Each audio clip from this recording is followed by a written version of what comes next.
श्रीमद् भगवद गीता अध्याय 7 और श्लोक संख्या 25 बरोबर बरोबर ना 7.25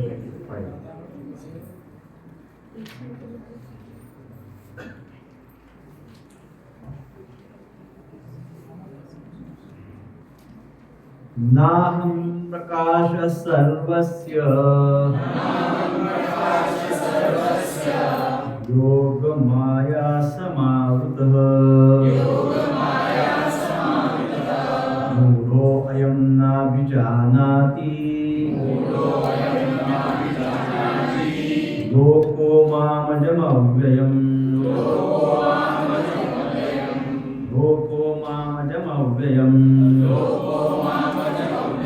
नाहं प्रकाशः सर्वस्य योगमाया समावृतः मूढो अयं नाभिजानाति लोको मामजमव्ययम् नाहं प्रकाशः सर्वस्य योगमाया समावृतः मूढो अयं नाभिजानाति लोको माम् अजम् अव्ययम्। अनुवाद और तात्पर्य श्रील प्रभुपाद जी के द्वारा। श्रील प्रभुपाद की जय। मैं मूर्खों तथा अल्पज्ञों के लिए कभी भी प्रकट नहीं हूँ।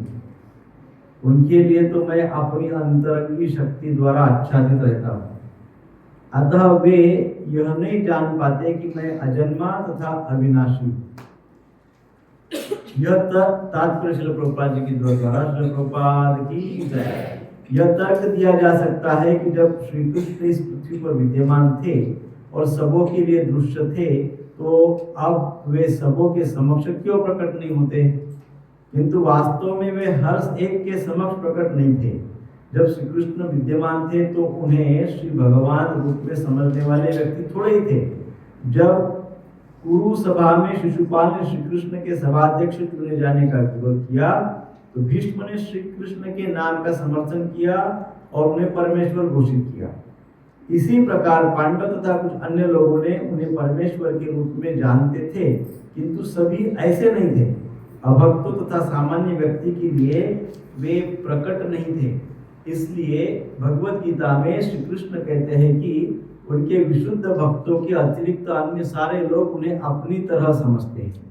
वे अपने भक्तों के समक्ष ही आनंद के आगार के रूप में प्रकट होते हैं, किंतु अन्यों के लिए, अल्पज्ञ अभक्तों के लिए, वे अपनी अंतरंगी शक्ति से आच्छादित रहते हैं। श्रीमद् भागवतम 1.8.19 में कुंती ने अपनी प्रार्थना में कहा है कि श्री भगवान योग माया के आवरण से आवृत हैं, अतः सामान्य लोग उन्हें नहीं समझ पाते। ईशोपनिषद मंत्र 15 में भी इस योग माया आवरण की पुष्टि हुई है, जिसमें भक्त प्रार्थना करता है, हिरण्मयेन पात्रेण सत्यस्यापि हितं मुखं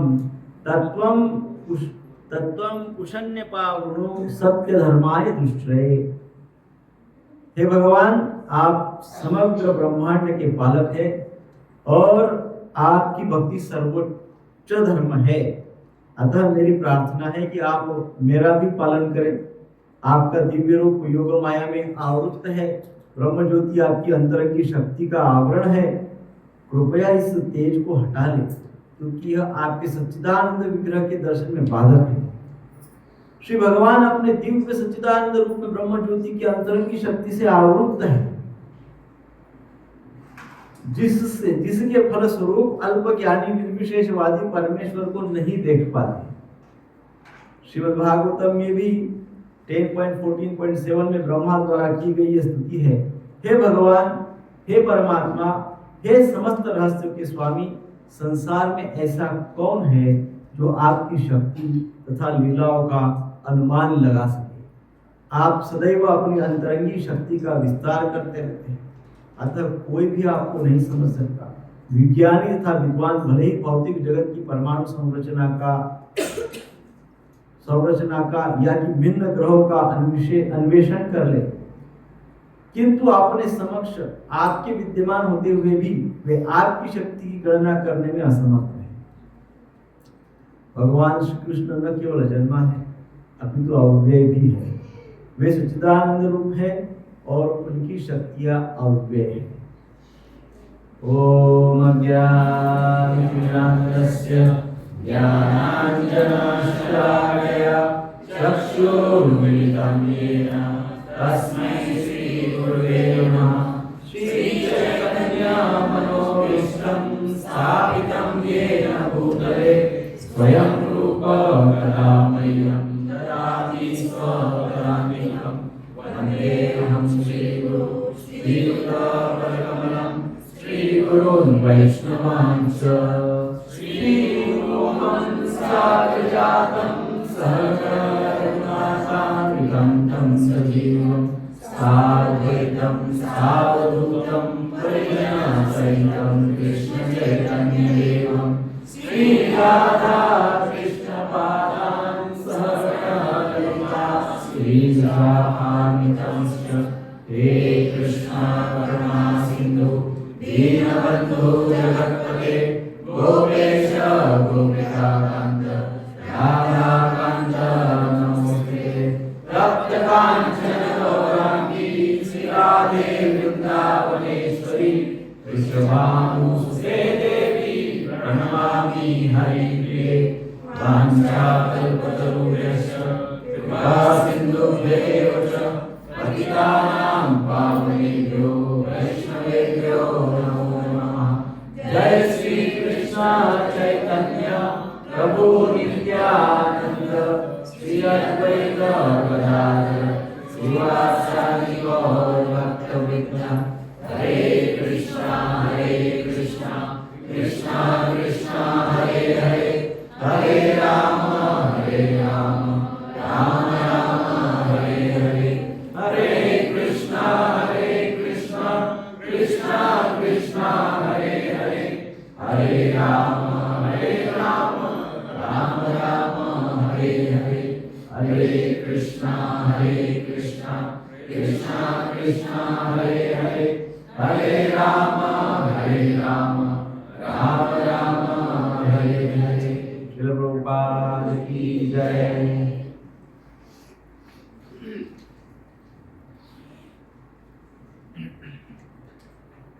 हरे कृष्ण। बहुत दिनों के बाद क्लास हो रही है, तो पिछले श्लोक में क्या हुआ कुछ याद नहीं होगा, तो हम बहुत बार पिछले श्लोकों का रिवीजन किए हैं, तो अभी हमने सोचा अभी नहीं करेंगे। क्यों नहीं करेंगे? क्योंकि ऐसा करेंगे तो भगवद गीता कब खत्म होगी। तो इसलिए हमको मंदिर की ओर से बताया गया है, पूछा गया है कि आपका भगवद गीता का क्लास कब तक चलेगा। तो हमने बोला एक हाथ मेरा समय दो फिर बताता हूँ। तो अभी हम स्पीड अप करेंगे। सो आज का ये जो श्लोक है उसका अर्थ है, भगवान कहते हैं मैं मूर्खों तथा अल्पज्ञों के लिए कभी भी प्रकट नहीं हूँ। मतलब मूर्ख लोगों के सामने में प्रकट नहीं होता हूँ, ऐसे भगवान बोल रहे हैं। उनके लिए तो मैं अपनी अंतरंगा शक्ति द्वारा आच्छादित रहता हूँ, अतः वह यह नहीं जान पाते कि मैं अजन्मा तथा अविनाशी हूँ। वो ये समझ ही नहीं पाते है ना।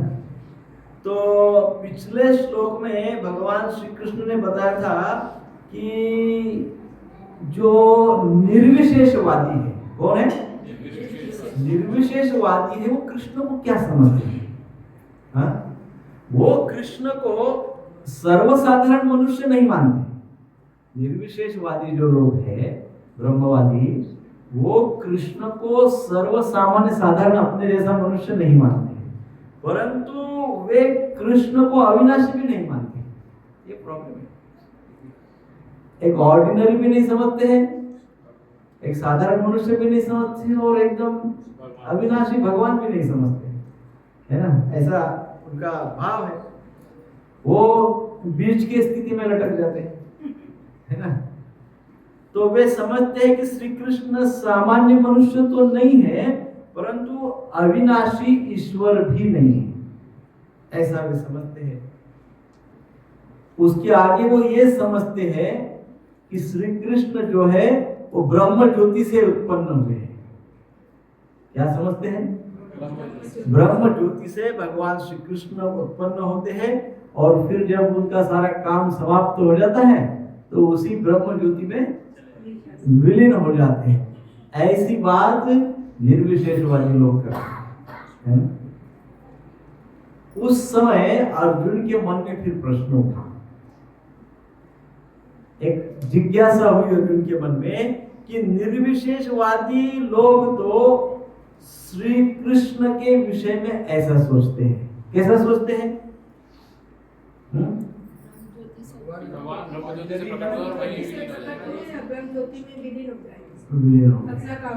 हाँ, परंतु वो तो निर्विशेषवादियों की बात हो गई, परंतु अर्जुन ऐसा सोचने लगे। हाँ, अर्जुन के मन में ये भाव आया, ये तो निर्विशेषवादियों की बात हुई ना जो भगवान ने पूर्व के श्लोकों में बोली।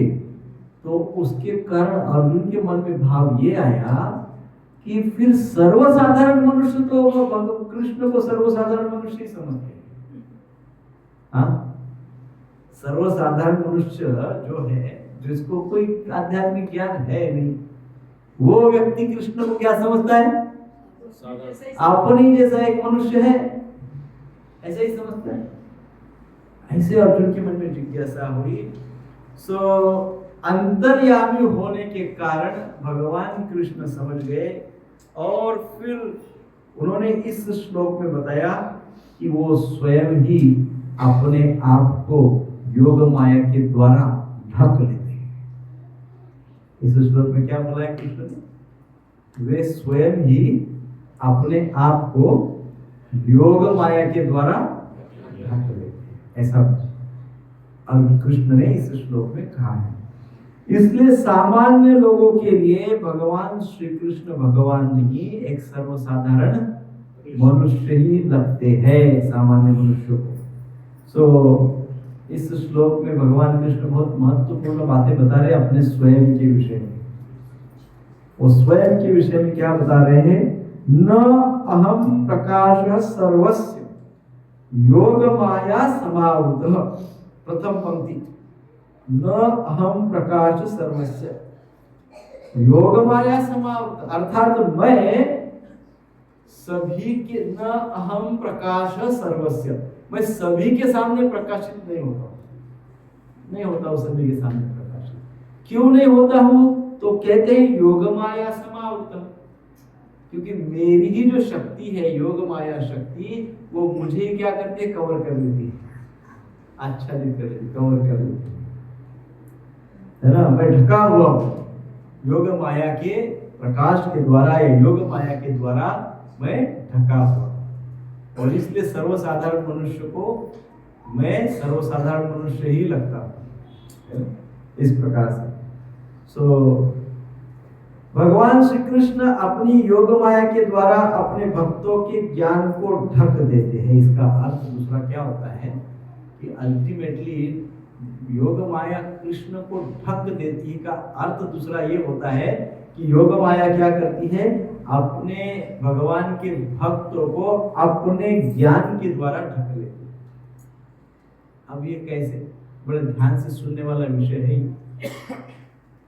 यह बात बहुत ही महत्वपूर्ण है कि भगवान श्री कृष्ण अपने भक्तों के द्वारा मित्रों के रूप में, सखा के रूप में, पुत्र के रूप में या प्रेमी के रूप में, इस चीज के रूप में, मित्र के रूप में, सखा के रूप में, पुत्र के रूप में, प्रेमी के या स्नेही के या पति के रूप में,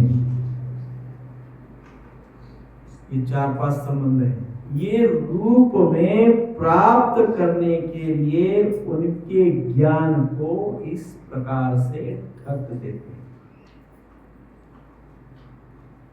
अब भगवान श्री कृष्ण की क्या इच्छा है? भगवान श्री कृष्ण की ये इच्छा है कि कोई मुझे ऐसा स्नेह करे ऐसा प्रेम करे। और कौन से संबंध में प्रेम करे? तो भगवान स्वयं की इच्छा है कि कोई मुझे तो अपना मित्र मान ले, ये उनकी इच्छा है, वो चाहते हैं। फिर वो सोचते कि कोई तो मुझे अपना पुत्र मान ले, कोई मित्र मान ले, कोई पुत्र मान ले, कोई पति मान ले, कोई स्नेही मान ले। ये कौन चाहता है? वो कृष्ण स्वयं ही ऐसा चाहते हैं। और इसलिए क्या होता है, ये वो ऐसा चाहने के कारण वो जो भक्तों के पास ज्ञान होता है, भक्त के पास ज्ञान होता है, तो वो भक्त के ज्ञान को भी योग माया के द्वारा कृष्ण ढक देते हैं। कौन से ज्ञान को? कि कृष्ण भगवान है। यूं कि यदि मान लो सुदामा है ना, ये सारे उनके सखागण यदि ये मान ले कि ये भगवान है, तो फिर वो मित्र नहीं रह जाएंगे। तो कृष्ण को मित्रवत जो संबंध है उसका आनंद नहीं मिलेगा, है ना। तो इसलिए कृष्ण ही योग माया के द्वारा भक्तों का ज्ञान ढक देते हैं। कौन सा ज्ञान? भगवान वाला, परमेश्वर वाला, वो ज्ञान ढक देते हैं। और श्री कृष्ण को परमेश्वर के रूप में न समझकर अपना मित्र, पुत्र, प्रेमी, सखा, स्नेही इस भाव में भक्त समझता है ना। भगवान इस श्लोक में जो बात बता रहे हैं ना, कि मैं अपनी अंतरंगा शक्ति द्वारा आच्छादित रहता हूँ, मैं अपनी अंतरंगा शक्ति द्वारा आच्छादित रहता हूँ। ये श्लोक थोड़ा सा नेक्स्ट लेवल का है थोड़ा सा ध्यान देके समझिए। यहाँ पे भगवान कह रहे हैं मैं अपने आप को मेरी अंतरंगा शक्ति के द्वारा ढक देता हूँ। अब ये अंतरंगा शक्ति के द्वारा ढक देते हैं, लेकिन भक्तों के लिए, हाँ, अंतरंगा शक्ति के द्वारा वो ढक जाते हैं भक्तों के लिए। अब अभक्तों के लिए कैसे ढकते हो अलग बात, वो योग माया तो ये है। भक्तों के लिए वो अपने आप को ढक देते हैं योग माया के द्वारा, अंतरंगा शक्ति के द्वारा। अभक्तों के लिए कैसे ढकते हो आगे देखते हैं। ये जो भक्तों के साथ भगवान की स्थिति है अंतरंगा शक्ति के द्वारा ढक जाने की, ये अज्ञान की स्थिति नहीं है। ये भी बात समझ लो, ये अज्ञान की स्थिति नहीं है ना। यह स्थिति अत्यंत उन्नत या विकसित मानी जाती है। वेरी मच डेवलप्ड कॉन्शियसनेस, बहुत उन्नत चेतना मानी जाती है, उन्नत भक्ति मानी जाती है। ये अवस्था कौन सी अवस्था?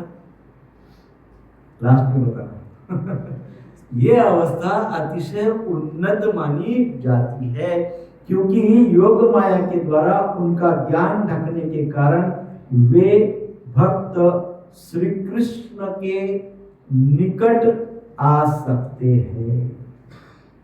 योग माया जब इस प्रकार से भक्तों का ज्ञान ढक देती है तो उल्टा हो जाता है। क्या हो जाता है? भक्त उलट भगवान की ओर निकट आ जाते हैं। हाँ, मान लो आपने भगवान को अपना पुत्र मान लिया, ऐसा समझिए, मेरा तो लाला है, छोटा सा लाला है, ऐसा है। वात्सल्य में आप भगवान की बहुत पूजा कर रहे हैं, लेकिन अचानक आपको मालूम पड़े रहे ये तो अखिल ब्रह्मांड नायक है, स्वामी है तीनों लोगों का, तो आपकी उस वात्सल्य में थोड़ा सा डेविएशन आ जाएगा। वो जो वात्सल्य भाव है उसमें क्या हो जाएगा? आएगा कि नहीं आएगा? आपके अंदर कृष्ण के प्रति वात्सल्य छोड़ के ऐश्वर्य जाग जाएगा। अरे ओहो मेरे स्वामी है, अभी तो पुत्र बोल रहे थे, अभी स्वामी बोल देंगे तुरंत। तो क्या हो गया? इसको क्या कहते हैं? विक्षेप। इसको क्या कहते हैं? तत्व विक्षेप। तत्व का विक्षेप हो रहा है। कभी आप ये कह रहे, कभी आप वो कह रहे, तो आप अच्छे से कृष्ण को नहीं समझ रहे। कृष्ण के इसके कारण कृष्ण के निकट नहीं जा पाएंगे, कृष्ण के निकट नहीं जा पाएंगे। तो इसलिए जब कृष्ण अपने भक्तों के ज्ञान को योग माया के द्वारा ढक लेते हैं, तो परिणाम ये होता है कि वो भक्त उलट कृष्ण के निकट चले जाते हैं, है ना। पर कौन से भाव में? मित्र के भाव में, सखा के भाव में, पुत्र के भाव में, है ना, स्नेही के भाव में, पति के भाव में, उलट कृष्ण के निकट चले जाते हैं, ऐसे होता है। परंतु कब? जब योग माया के द्वारा उनका ज्ञान ढक दिया जाता है, और जब वो उस प्रकार से कृष्ण के और निकट जाते हैं तो कृष्ण की और अच्छे भाव से सेवा कर सकते हैं, उस संबंध में गहराई तक जा सकते हैं, है ना। परंतु बीच बीच में कभी कभी श्री कृष्ण उन भक्तों के सामने अपना ऐश्वर्य प्रकट करते रहते हैं, बीच में कभी कभी झलक दिखा देते हैं ऐश्वर्य। जैसे मैया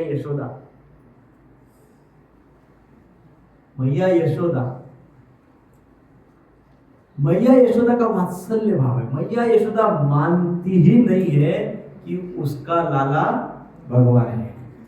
वो तो बोलती है तो मेरा लाला ही है, बस मेरा छोटा सा बालक, मेरा छोटा बच्चा है, इसकी तो सुरक्षा मैं ही करूंगी। यदि मैं इसकी सुरक्षा नहीं करूंगी तो ये भयभीत हो जाएगा, कोई इसको उठा के लेके जाएंगे, कोई इसको प्रताड़ित करेंगे, इसकी तो मैं ही सुरक्षा करती हूँ, तो मेरे ही छत्र में से ही सुरक्षित है, मेरा लाला है। और कृष्ण भी ये यशोदा मैया के साथ ही इस संबंध को बहुत ही अच्छा रेलिश करते हैं। मैया मैया मैं नहीं माखन खायो मैंने ही माखन खायो, मैंने ही माखन खायो, मैं नहीं माखन खायो। तो कहते हैं कि मैंने ही माखन खाया, लेकिन रोते रोते बोलते मैंने ही माखन खाया। तो ऐसे मैया का जो वात्सल्य का आनंद है वो भी कृष्ण को आनंद को प्राप्त करते हैं। वो आनंद में कृष्ण और आनंदित होते हैं वात्सल्य भाव में, और उस भक्त के निकट भगवान जाते हैं और भक्त भगवान के निकट आ जाता है ना। सेवा होती है, दृढ़ सेवा होती है। तो इस प्रकार से भगवान के साथ मैया यशोदा का जो भाव है वो एकदम शुद्ध वात्सल्य का भाव है। तो एक बार मैया को पता चला, और किसने बताया? दाऊ जी ने बताया, बलदेव जी ने बताया मैया को जाके कि मैया लाला ने तो मिट्टी खाया। लाला ने क्या किया? माटी खाई, मिट्टी खाई। तो मैया एकदम चिंता तो हो गई। देखिए वात्सल्य कितना है। मैया सोच रही थी ऐसे कैसे खाए, तो कुछ हो जाएगा, पेट दर्द हो जाएगा, पेट में क्या होगा ऐसे। और दौड़ते दौड़ते और गई कृष्ण के पास, और कृष्ण को बहुत डांटने लगी, दिखा खोल, मुंह खोल। कृष्ण बोले नहीं खाई, मैंने माटी नहीं खाई। मुंह खोलने से मुंह खोलेगा तो मिट्टी दिख जाएगी। तो नहीं। फिर मैया एकदम डांटती है जोर से। फिर कृष्ण बोलते नहीं। फिर मैया एकदम हाथ उठा के संभाल वो तो बलराम जी वहीं खड़े हैं, दाऊ जी। वो अपने भ्राता के प्रति उनके मन में बहुत ही छोटे भैया है, छोटा भाई है, लाला है, बहुत प्रेम उमड़ाता है। और मैया यशोदा को बोलते हैं वो, अरे नहीं मैया मत मारो। अभी तो मैया ने मारा नहीं, लेकिन बलराम जी बोलते हैं मत मारो मैया, मत मारो। और मैया ने ऐसा हाथ उठाया, कौन? तो मैया बोलती तू सरक, तू हट यहाँ से, तू चल जा यहाँ से। किसको बोलती है? बलराम जी को। बलराम जी बड़े नर्वस हो जाते हैं, रोने जैसा चेहरा करते हैं, रोने जैसे हो जाते हैं, कोई विकट परिस्थिति हो जाती है। अंत में बलराम जी देखते कि मैया तो मान ही नहीं रही, पता नहीं वो इसको मारेगी कि क्या करेगी। और बड़े रोते रोते आवाज में बोलते मैया मत मारो उसको, आपको पता नहीं वो कौन है। मैया वो साक्षात भगवान है। वो कौन है? वो साक्षात भगवान है, मैया मत मारो। मैया ध्यान ही नहीं दे रही उसके बात में। वो बार बार बोल रहे बलराम जी, अरे ये मैया ये भगवान। मैया को ध्यान ही नहीं। बलराम जी देख रहे बहुत समय से बोल रहे भगवान है, फिर भी समझ नहीं रही। तो अंततः मैया को बलराम जी कहते हैं कि मैया ये लाला जो है लाला नहीं है, ये भगवान है, ये विष्णु है और मैं अनंत शेष हूं। क्या बोलती है, क्या बोलते हैं, मैं अनंत शेष हूं। जब ऐसा बोलते तो मैया का क्रोध और पार हो जाता है। मैया बोलती तू चुप बैठ, क्या सारे देवी देवता मेरे घर में आ गए? उनको मेरा ही घर मिल गया, चुप बैठ, नहीं तो तुझे भी तो लगाऊंगे भी।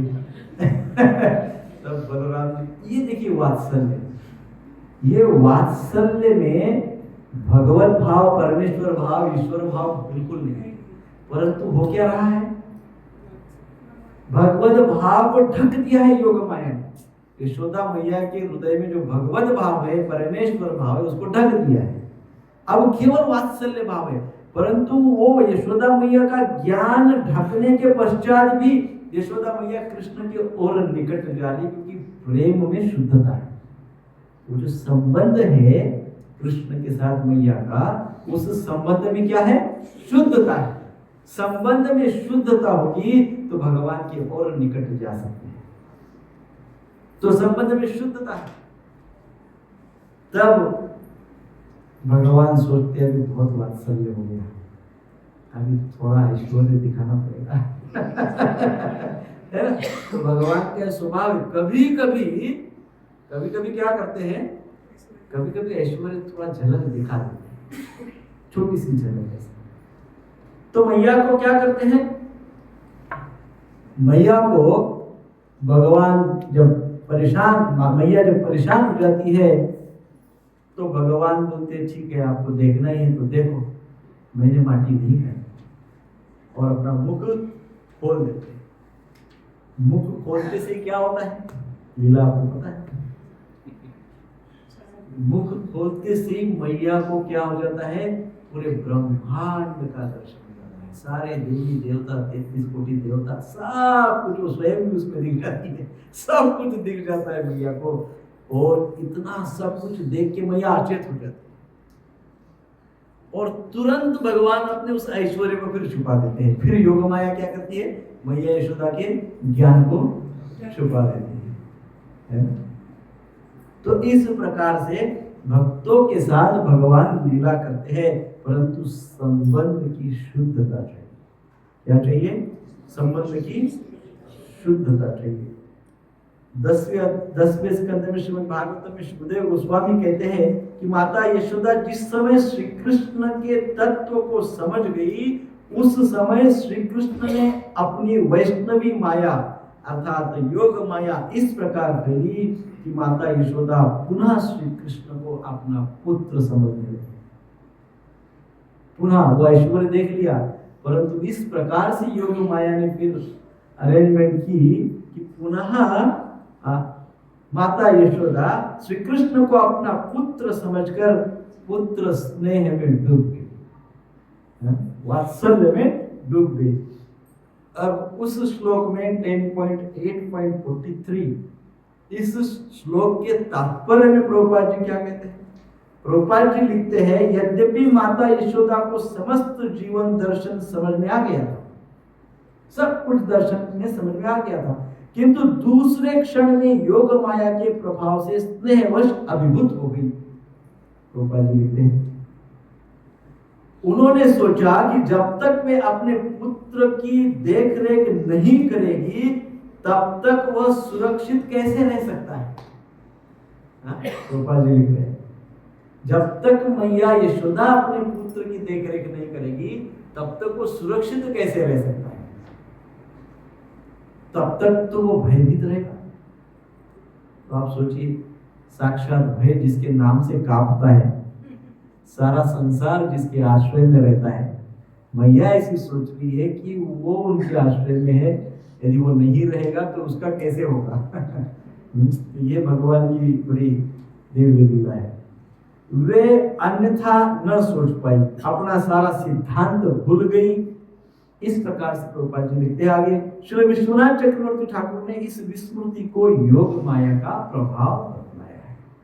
सारा दर्शन में कहा गया है, ये क्या है, योग माया का प्रभाव। जब हम कृष्ण के भगवत तत्व को भूल जाते हैं परंतु हमारा संबंध और दृढ़ होके हम कृष्ण के ही विषय में सोचते हैं, तो ये क्या कहा गया है? ये कहा गया है योग माया का प्रभाव।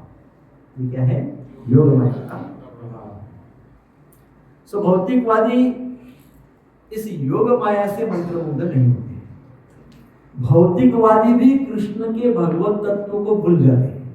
बोलते हैं ना, जो भक्त नहीं है, जो अभक्त है, वे भी भगवान के भगवत तत्व को नहीं मानते। और कभी कुछ भक्त इस प्रकार से वे भी कुछ समय तक भगवान के उस भगवत तत्व को नहीं मानते। किंतु भक्त गण जो है, भक्त जो होते हैं, वो योग माया के शक्ति के द्वारा मंत्रमुग्ध हो जाते हैं, और अभक्त जो है वो महामाया के द्वारा मंत्रमुग्ध हो जाते हैं। ये बात समझ गए, है ना? तो ये डिफरेंस है। पुनः भागवतम में, श्रीमद् भागवतम में 10.8.44 में वर्णन आता है कि माता यशोदा को श्री कृष्ण के मुख में जो संपूर्ण विश्व का दर्शन हुआ था, उसे वे तुरंत भूल गई थी। तुरंत भूल गई थी। उन्होंने श्री कृष्ण को अपना पुत्र पुनः समझकर अपने गोद में तुरंत उठा लिया, तुरंत उठा लिया, तथा अपने पुत्र के प्रति पूर्ववत वात्सल्य स्नेह प्रकट करने लगे। तो श्रीमद् भागवत में इसका वर्णन। यही योग माया, अब कई बार आचार्यगण क्या बताते हैं कि यही योग माया जिस समय अभक्तों के ज्ञान को ढकती है, तो समझिए यही योग माया यही है। क्योंकि कृष्ण जहां पे वहां पे योग माया है।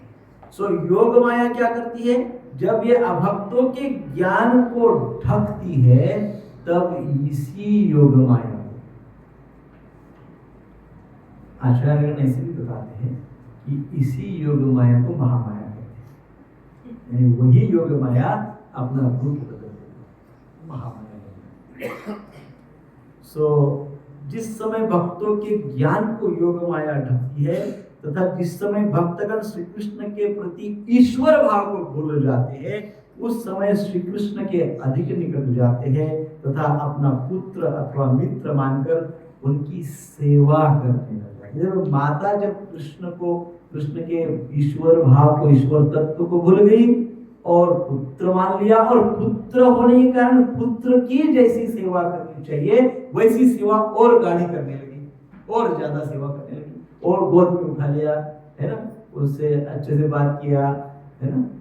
अभी तक डांट लगाई थी बहुत, तो डांट लगाई थी तो थोड़ा पछतावा हो रहा है अभी, भैया को इतने डांट मेरे पुत्र को क्यों लगी, छोटा सा नन्हा सा लाला है, तो वो तो मेरे ही आश्रय में मैं ध्यान नहीं रखूंगी तो कौन रखेगा, ऐसा भाव आ गया, और बड़े वात्सल से प्रेम से अपने गोद में उठा लिया,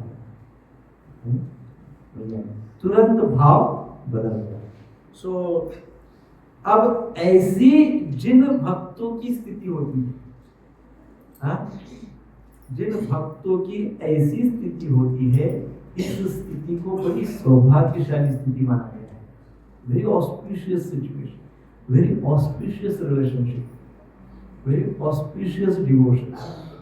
डिवोशन तो ऑस्पिशियस ही होती है, रिलेशनशिप भगवान के साथ जो संबंध है, वो संबंध सब कुछ मंगलमय बना देता है, सौभाग्यशाली बना देता है। परंतु जिस समय यही योग माया अभक्तों को महामाया बनकर ढक देती है, तो दैट बिकम्स दुर्भाग्य। ये क्या बनता है? सौभाग्य, और वो क्या बनता है? क्या बनता है? दुर्भाग्य। सो जिस समय अभक्तगण भगवान के प्रति ईश्वरी भाव के रहित हो जाते हैं, उस समय वो दुर्भाग्य की अवस्था हो जाती है। दुर्भाग्य की अवस्था इसलिए हो जाती है क्योंकि उस महामाया के उस अरेंजमेंट के कारण वो दूर भागते हैं, इसलिए दुर्भाग्य बोलते थे। दूर भाग रहे, किससे दूर भाग रहे? कृष्ण से दूर भाग रहे। हम बोलते हैं हम बड़े दुर्भाग्य हैं, ऐसा बोलना नहीं चाहिए। क्या करें प्रभु जी, हमारा दुर्भाग्य है, हम दुर्भाग्य हैं। ऐसा शब्द प्रयोग कदम भी नहीं करना चाहिए। क्यों? क्योंकि हम स्वयं कबूल करें, क्या करें प्रभु जी, हम तो कृष्ण से दूर भाग गए। तो फिर क्या आएगा आपके पास? जब कृष्ण से दूर भागेंगे तो निकट क्या आएगा, हमारे पास क्या आएगा? तो इसलिए ये योग माया महामाया बन जाती है और अभक्तों को दुर्भाग्य की स्थिति में डालती है ना, ताकि वो भगवान से दूर दूर भागते रहते हैं। तो भगवान कृष्ण यहाँ कह रहे हैं कि योग माया के ढके होने के कारण न तो भक्तों के अंदर अपने प्रति ईश्वरीय भाव होने देते हैं और न ही अभक्तों के अंदर ईश्वर भाव उत्पन्न होने देते। इस बात को समझिए, कॉन्ट्रडिक्शन ये भगवान ही कर सकते, इसीलिए उनको भगवान है। भक्तों के अंदर कौन सा भाव नहीं होने देते? योग माया ईश्वरीय भाव, भगवत भाव नहीं होने देते। कौन नहीं होने देती? अर्थात भगवान स्वयं क्या करते हैं? भगवान स्वयं क्या करते हैं? वो अभक्तों के अंदर ईश्वर भाव उत्पन्न, अभक्तों के अंदर, अभक्तों के अंदर दो सिचुएशन को हम देख रहे हैं। एक है भक्त की सिचुएशन, एक है अभक्त की सिचुएशन। प्रश्न ये अर्जुन के मन में था कि सामान्य लोगों के सामने भगवान कैसे प्रकट होते हैं। तो भगवान ने कहा, मैं किसी के सामने प्रकट नहीं होता हूँ, क्योंकि मैं योग माया के द्वारा ढक जाता हूँ, ढक दिया जाता हूँ, अंतरंगा शक्ति के द्वारा ढक दिया जाता हूँ। अब अंतरंगा शक्ति के द्वारा कृष्ण ढक दिए जाते हैं योग माया के द्वारा, परंतु वो भक्तों के लिए, क्योंकि भक्त का संबंध तो कृष्ण से दृढ़ होता ही है। तो यहाँ पर श्री कृष्ण कह रहे हैं कि योग माया के ढके होने के कारण न तो भक्तों के अंदर अपने प्रति ईश्वरीय भाव उत्पन्न होने देते और न ही अभक्तों के अंदर ईश्वर भाव उत्पन्न होने देते। भक्त को भी वो ईश्वर नहीं लगते और अभक्त को भी वो ईश्वर नहीं लगते। भक्त के अंदर भी ईश्वरीय भाव उत्पन्न नहीं होने देते और अभक्त के अंदर भी ईश्वरीय भाव उत्पन्न नहीं होने देते। कृष्ण ऐसी अरेंजमेंट करते हैं। हाँ, थोड़ा सा चिंतन मनन करने का विषय है। कृष्ण भक्त के मन में भी ईश्वरीय भाव को उत्पन्न नहीं होने देते और अभक्त के मन में भी ईश्वरीय भाव को या भगवत भाव को उत्पन्न नहीं होने देते, परंतु भक्तों के लिए इस स्थिति को अत्यंत सौभाग्यपूर्ण बताया गया है, सौभाग्यशाली बताया गया है, जबकि अभक्तों के लिए ये स्थिति अत्यंत दुर्भाग्यपूर्ण है। तो प्रश्न हमारे मन में ये आता है कि भगवान श्री कृष्ण अभक्तों को ऐसी दुर्भाग्यपूर्ण परिस्थिति में क्यों डालते हैं? वो तो सुहृद सर्वभूतानां, सारे जीवों के प्रति तो सुहृद है, वो तो दया सागर है, कृपा निधान है ना, इतना सब है। तो फिर अभक्तों को दुर्भाग्यपूर्ण परिस्थिति में क्यों डाल देते हैं? उनकी डिजायर इसलिए डाल देते हैं कि लोग अपने आप को स्वतंत्र समझना चाहते हैं। क्या समझना चाहते हैं? स्वतंत्र समझना चाहते हैं, तथा वे स्वयं ही अपने आप को स्वतंत्र समझकर भगवत तत्व को, भगवान को भूलना चाहते हैं। वो भूलना चाहते हैं, वो भगवान को भूलना चाहते हैं। अपने आप को आई एम द बॉस, अपने आप को स्वतंत्र समझते हैं, बॉस समझते हैं। स्वतंत्र और बॉस समझकर क्या करते हैं? स्वतंत्र और बॉस समझकर ईश्वर को भूलना, भगवान को, भगवान के भगवत तत्व को भूलना चाहते हैं। उनके लिए, अब उनके लिए भी कुछ व्यवस्था करनी पड़ेगी ना। भगवान दयालु है, वो स्वयं भगवान से स्वतंत्र होना चाहते हैं, वो स्वयं भगवान के भगवत तत्व को नहीं जानना चाहते हैं, वे स्वयं भगवान से अलग होना चाहते हैं। तो भगवान भी कुछ और अरेंजमेंट करते हैं उनके लिए। तो भगवान बोलते हैं इनकी नहीं, स्पेशल डिपार्टमेंट बना देते हैं। अच्छा, स्पेशल डिपार्टमेंट भी बना देते हैं, प्रकृति 3 गुणों से युक्त प्रकृति बना देते हैं। तो फिर इस प्रकृति का संचालन करने वाले भी बना देते हैं, वो है महामाया। तो ये भी तो अभक्तों के फैसिलिटी के लिए बना देते हैं, क्योंकि वैसी इच्छा, वैसी डिजायर अभक्तों की, वैसी इच्छा अभक्त की होती है, इसलिए उस प्रकार की अरेंजमेंट भी भगवान कर देते हैं। दूसरी पंक्ति में कहा गया है, मूढ़ अयम न अभिजानाति लोकः माम अजम अव्ययम। मूढ़ अयम न अभिजानाति, मूढ़ है मूर्ख लोग, अयम मुझे न अभिजानाति नहीं जानते। मूर्ख लोग मुझे ये जान ही नहीं पाते हैं कि मैं अजन्मा तथा अविनाशी हूं। वो मूर्ख है, वो जान ही नहीं पाते। वो सोचते कि मैं ऑर्डिनरी पर्सन, सर्वसाधारण लोग जैसा सर्वसाधारण हूं, और सर्वसाधारण हूं यहां तक तो ठीक है, परंतु उतना समझने के पश्चात कोई संबंध नहीं रखते हैं। उनको मेरे साथ कोई संबंध रखना नहीं है, उनको बस आई एम द बॉस बनना है? बॉस बनना चाहते हैं। सो इस प्रकार से भगवान बोलते हैं वो मुझे अजन्मा और अविनाशी नहीं समझते हैं। सो विशेषकर ऐसे लोगों के लिए भगवान विशेष शब्द प्रयोग कर रहे हैं, स्पेशल डिग्री प्रदान कर रहे हैं उनको। क्या डिग्री है? मूर्ख। भगवान कृष्ण मूढ़ बोल रहे हैं। तो ये मूर्खों की संख्या तब से ही है, जब भगवान थे तभी भी मूर्ख थे, और आज भी मूर्ख लोगों की कमी नहीं है, बहुत मात्रा में उपलब्ध है। तो भगवान श्री कृष्ण कह रहे हैं कि ऐसा मूढ़ व्यक्ति भगवान श्री कृष्ण अजन्मा और अविनाशी है ये समझ नहीं पाता है, और सो योग माया नहीं, यहाँ महामाया अपना कार्य करती है। सो श्री कृष्ण की योग माया भक्तों के भी ज्ञान को ढकती है, तथा भक्त लोग भी श्री कृष्ण को अजन्मा तथा अविनाशी नहीं समझ पाते हैं। तो भक्त भी नहीं समझते हैं माया को, महायोग माया। भक्त भी भगवान को अजन्मा और ये नहीं समझते। समझती मैया यशोदा, मैया यशोदा कृष्ण को समझती है कि अजन्मा है अविनाशी, नहीं समझती है। भक्त भी नहीं समझते, अभक्त भी नहीं समझते। परंतु श्री कृष्ण ऐसे भक्तों के लिए मूढ़ शब्द का प्रयोग नहीं कर रहे उनके लिए मूर्ख नहीं बोल रहे, उनको मूर्ख नहीं बोल रहे, क्योंकि ऐसे भक्त भगवान कृष्ण के प्रति ईश्वर भाव से रहित होकर, ध्यान से सुनिए, ईश्वर भाव से रहित होकर अपना संबंध और घनिष्ठ बनाते हैं। क्या करते हैं? ईश्वरीय भाव से रहित है, अजन्मा अविनाशी इस भाव से रहित है, परंतु कृष्ण की प्रचंड केयर करते हैं, प्रचंड खूब सेवा करते हैं, अपने संबंध को कृष्ण के साथ एकदम पर्सनल लेवल पे डीप दृढ़ करते हैं। हाँ, ये वो करते हैं, वो स्थापित करते हैं। इससे अतिरिक्त एक दूसरी बात भी है, वो क्या है? ऐसे भक्तों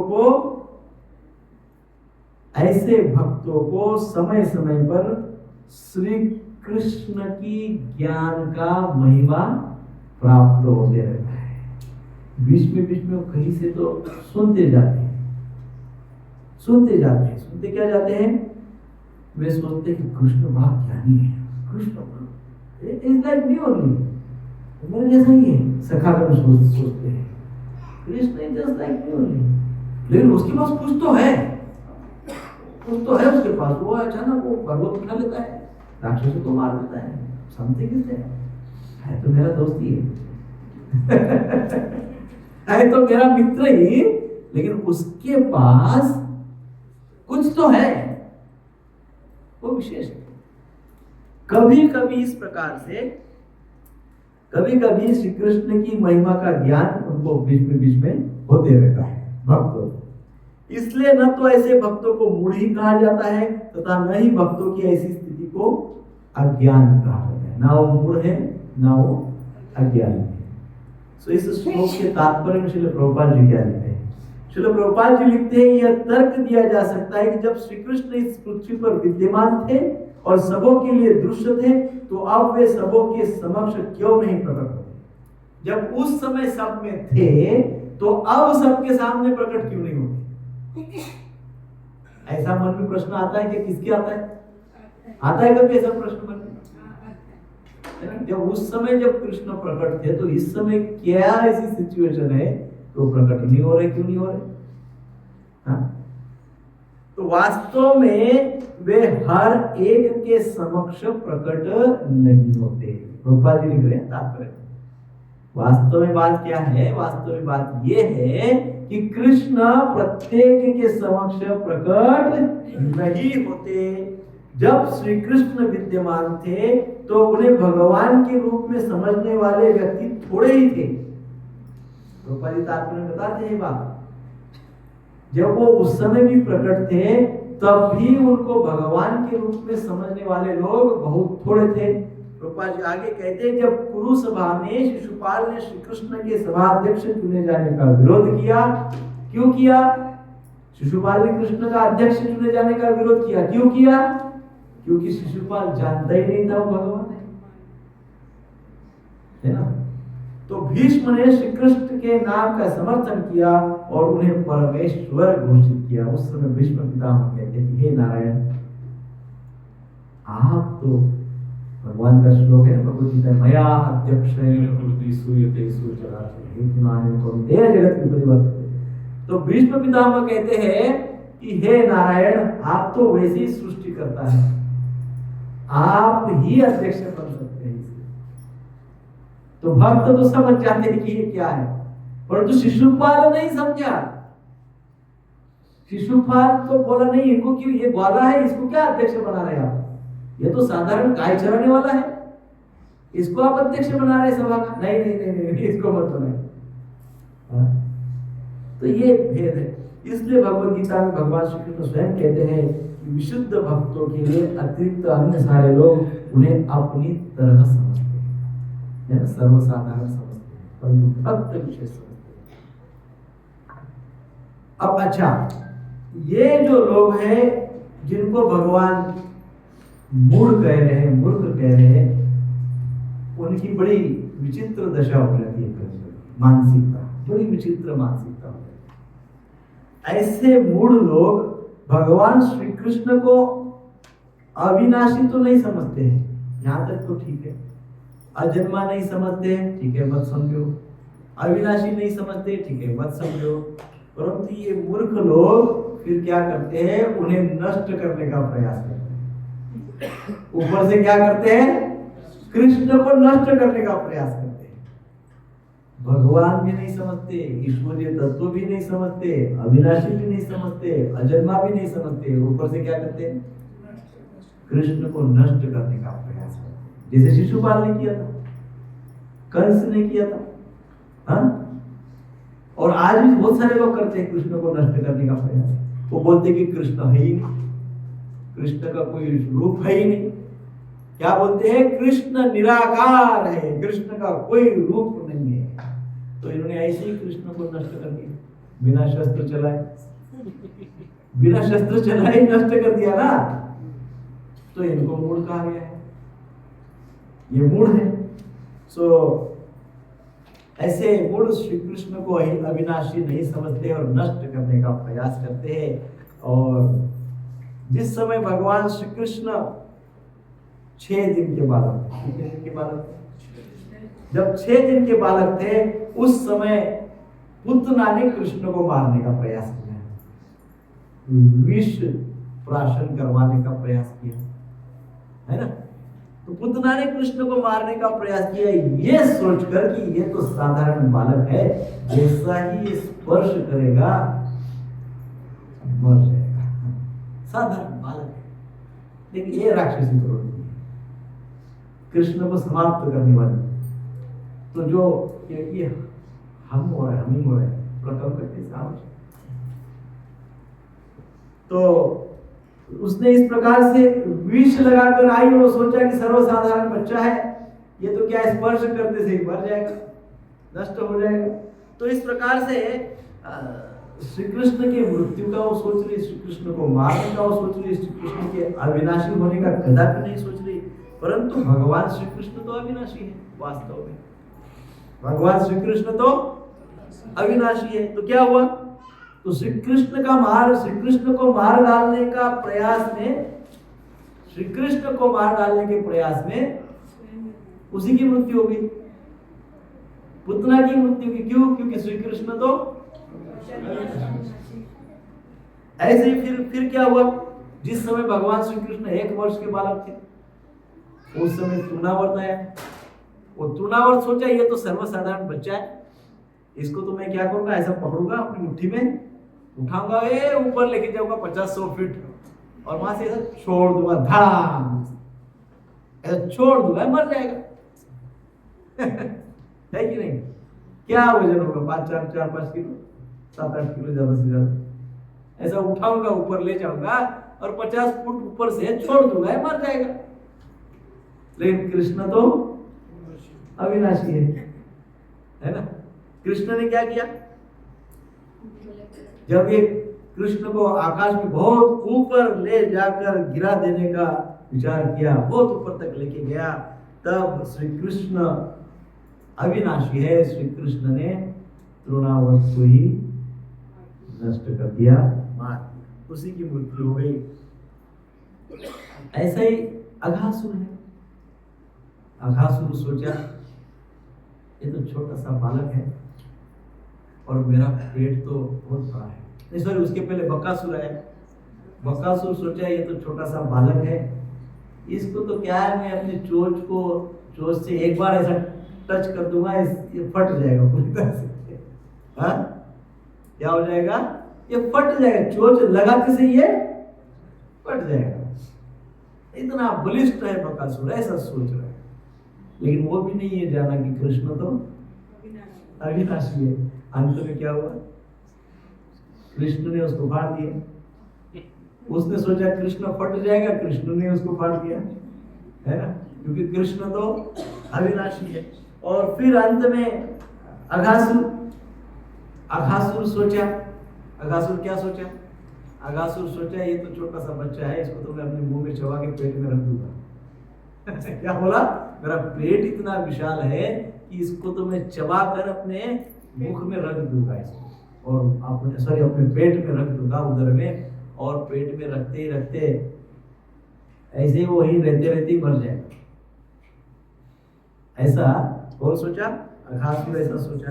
परंतु जो जठराग्नि के रूप में इसकी मृत्यु हो जाएगी ऐसा अघासुर सोचा, परंतु श्री कृष्ण तो स्वयं ही उस जठराग्नि को नियंत्रित करते हैं, है ना। भगवान क्या बोलते हैं गीता में, अहम वैश्वानरो भूत्वा, वो वैश्वानर अग्नि जठराग्नि में ही हूँ। कृष्ण बोलते हैं, उसको पता ही नहीं था, वो सोचा मेरे जठराग्नि में इनको डाल दूंगा, इनका मृत्यु हो जाएगा। और कृष्ण बोलते हैं वो जठराग्नि में ही हूँ। तो कृष्ण तो अविनाशी है। तो इस प्रकार से कृष्ण अंदर गए और अघासुर को मार दिए, अघासुर का मृत्यु हो गया। तो अतः श्री कृष्ण को मारने का जो प्रयास करेगा उसका मृत्यु हो जाएगा। अर्थात दूसरा अर्थ यह कि श्री कृष्ण के नाम, रूप, गुण और लीलाओं को जो नहीं समझेगा या जो इसको रिजेक्ट करेगा, नकार देगा, अर्थात वो कृष्ण को मारने का प्रयास करेगा। और जो कृष्ण को मारने का प्रयास करेगा, जिसने भी अभी तक किया, उसका क्या हुआ, उसका अस्तित्व नष्ट हुआ। तो इस प्रकार से हमको मनुष्य जीवन मिला है, तो हमने कृष्ण के नाम, रूप, गुण और लीला को अच्छे से समझना चाहिए, कृष्ण के उस तत्व को समझना चाहिए, कृष्ण के साथ अपना रिलेशन, अपना संबंध दृढ़ करना चाहिए, है ना। सो ऐसे जो गुण होते हैं वो कृष्ण को जन्म लेने वाला समझते हैं, अजन्मा नहीं समझते। वो समझते ये तो क्या जन्म, हमारे जैसा तो जन्म लिया इसने, जैसा हमारा जन्म हुआ वैसा ही वसुदेव और देवकी के पुत्र के रूप में जेल में इनका जन्म हुआ। को तो पता ही नहीं है कि जन्म कैसे हुआ, और इसलिए वो कृष्ण को अजन्मा समझते हैं। सो भगवान श्री कृष्ण चौथे अध्याय के 6वें श्लोक में कहते हैं कि यद्यपि वे अजन्मा तथा अविनाशी है और यद्यपि वे समस्त जीवों के स्वामी है, तो भी प्रत्येक युग में वे अपने आदि दिव्य रूप में प्रकट होते हैं। अविनाशी है, अजन्मा है, परंतु फिर भी वो प्रकट होते हैं, अपने दिव्य रूप में प्रकट होते हैं। भगवान कैसे प्रकट होते हैं? दिव्य रूप में प्रकट होते हैं। उस श्लोक 4.6 के तात्पर्य में श्रील प्रभुपाद जी क्या कहते हैं? श्रील प्रभुपाद जी लिखते हैं, भगवान ने अपने जन्म की विलक्षणता बतलाई है। क्या बतलाई है? अपने जीवन की दिव्यता, विलक्षणता बताई है। यद्यपि वे सामान्य पुरुष की भांति प्रकट हो सकते हैं, किंतु उन्हें विगत अनेक जन्मों की पूर्ण स्मृति बनी रहती है। That is the difference. Prabhupada ji बता रहे हैं, हमको लग रहा है कि वो हमारे जैसे तो प्रकट हुए हैं, हमारे जैसे तो सर्वसाधारण है, पर डिफरेंस क्या है? हमको अपने पूर्व जन्म में क्या हुआ कुछ भी पता नहीं है, और कृष्ण को सब कुछ पता है। जबकि सामान्य मनुष्य को कुछ ही घंटे पूर्व की घटना स्मरण नहीं होती। आज सुबह क्या भोजन किया, थोड़ी देर सोचेंगे और गलत उत्तर देंगे, परंतु भगवान को सब पता है, पूर्ण पता है कि पूर्व जन्म में, अनेकों जन्म में क्या हुआ, भगवान को सब पता है। तो वे इस भौतिक जगत से निष्कलुषित रहकर अपने शाश्वत शरीर सहित प्रकट होते हैं। भगवान के ऊपर इस भौतिक जगत का कोई प्रभाव नहीं होता है, वो अपने दिव्य शरीर और शाश्वत शरीर में ही प्रकट रहते हैं। यद्यपि वो अपने उसी दिव्य शरीर में प्रकट होते हैं और ब्रह्मांड के स्वामी होते हैं, तो भी ऐसे लगता है कि वे सामान्य जीव के भांति प्रकट होते हैं। प्रभुपाद जी बहुत सुंदर तात्पर्य में बात लिख रहे हैं। यद्यपि उनका शरीर भौतिक शरीर की भांति क्षीण नहीं होता, फिर भी ऐसे प्रतीत होता है कि भगवान श्री कृष्ण बालपन से कुमार अवस्था से तरुण अवस्था प्राप्त करते हैं। चिन्मय शरीर है, उनके शरीर में कोई परिवर्तन नहीं होता है, फिर भी ऐसे लगता है कि कृष्ण बाल्यावस्था से कुमार अवस्था से युवा अवस्था को प्राप्त करते हैं। किंतु आश्चर्य तो यह है कि कृष्ण भगवान कभी भी युवावस्था के आगे नहीं बढ़ते हैं, ओनली युवावस्था में ही रहते हैं, उसके आगे भगवान कभी नहीं बढ़ते हैं। न तो उनका शरीर न ही उनकी बुद्धि क्षीण होती है। भगवान का शरीर भी क्षीण नहीं होता है, बुद्धि भी क्षीण नहीं होता है, और ना ही बदलती है। अतः यह स्पष्ट है कि इस जगत में रहते हुए भी वे उसी अजन्मा सच्चिदानंद रूप वाले हैं, जिनके दिव्य शरीर तथा बुद्धि में कोई परिवर्तन नहीं होता। ऐसे श्रील प्रभुपाद जी तात्पर्य में हमको समझा रहे हैं। हम एक बात यहाँ पे विशेषकर समझे हैं कि जो मूर्ख लोग होते हैं, भगवान श्री कृष्ण कह रहे हैं, जो मूर्ख लोग होते हैं, जो मूढ़ होते हैं, वे लोग श्री कृष्ण को जन्म लेने वाला तथा मरने वाला समझते हैं। उनका जन्म हुआ है, इनका मृत्यु, ऐसा समझते हैं। यह उनका बहुत बड़ा अज्ञान है। ये बात हमको विशेष रूप से समझनी चाहिए भक्तों को। भगवान अर्जुन को इस श्लोक में अर्जुन कह रहे हैं, और अर्जुन कह के ये संबोधित करेंगे, हे अर्जुन, तुम समझो तुम तो शुद्ध चेतना वाले हो। अर्जुन अर्थात क्या? अर्जुन अर्थात शुभ अर्थात शुद्ध अर्थात शुद्ध चेतना वाले, शुद्ध चेतना वाले अर्थात भगवत चेतना वाले, कृष्ण वांशिष्ठ। तो कृष्ण अर्जुन को अर्जुन कहकर इस श्लोक में समझाना चाहते कि हे कृष्ण, हे अर्जुन, सुनो, मैं अविनाशी हूँ, मैं अजन्मा हूँ, मैं सब कुछ हूँ, मैं भक्तों से बहुत प्रेम करता हूँ, मेरी अध्यक्षता में सब कुछ चलता है। परंतु भक्त जो है वो यद्यपि मुझे भगवान नहीं समझे तो भी मेरे से दृढ़ संबंध रखते हैं, गहरा संबंध रखते हैं, और गहरा संबंध रखकर मेरी सेवा करते हैं। भले ही भगवान नहीं समझते, मुझे सर्वसाधारण व्यक्ति समझते हैं और मेरे साथ संबंध दृढ़ करते हैं, और उस दृढ़ संबंध में मेरी सेवा करते हैं। अर्जुन, हे अर्जुन, तुम तो शुभ्र चेतना वाले, शुद्ध चेतना वाले हो, तुम ऐसा क्यों नहीं करते? क्या कह रहे कृष्ण इस श्लोक के अंत में, तुम ऐसा क्यों नहीं करते, तुम ऐसा क्यों नहीं करते का अर्थ है, हे अर्जुन तुम मेरी सेवा क्यों नहीं करते, तुम मेरी सेवा क्यों नहीं करते का अर्थ कृष्ण को क्या सेवा अपेक्षित है, युद्ध करो, हे अर्जुन युद्ध करो, हे भक्तो कर्म करो। हरे कृष्णा कृष्णा कृष्णा हरे हरे, हरे राम राम राम हरे। सो हमने क्या क्या समझा इसका रिवीजन करें। ठीक है सर।